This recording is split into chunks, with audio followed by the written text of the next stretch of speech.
After years of conflicting reports that signals from mobile phone towers can raise various health concerns, a new study claims to provide the first evidence that links the signals with nerve pain. Scientists in the U.S. report that the radio frequency, RF, and electromagnetic signals can cause what's known as a pain response in amputees. They claim they now have scientific evidence to support the anecdotal reports made by people with amputated limbs. The research, published in the journal PLOS1, found that in rats with an amputation-like injury the animals showed clear evidence of pain in the presence of the signals. Dr. Mario Romero Ortega, senior author of the study and an associate professor at the University of Texas at Dallas, said, "Our study provides evidence, for the first time, that subjects exposed to cell phone towers at low, regular levels can actually perceive pain. Our study also points to a specific nerve pathway that may contribute to our main finding.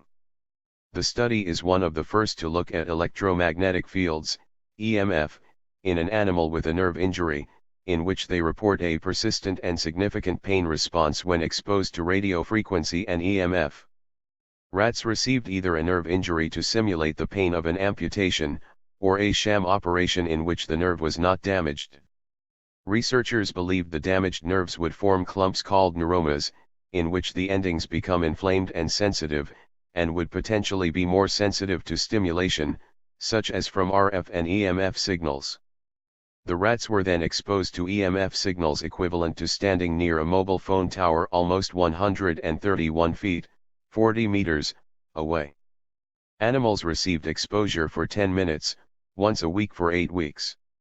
They found that after 4 weeks, 88% of rats with the nerve injury showed a definite pain response to the signal. Many believe that a neuroma has to be present in order to evoke pain. Our model found that electromagnetic fields evoked pain that is perceived before neuroma formation. Subjects felt pain almost immediately, explained Dr. Romero Ortega. My hope is that this study will highlight the importance of developing clinical options to prevent neuromas, instead of the current partially effective surgery alternatives for neuroma resection to treat pain.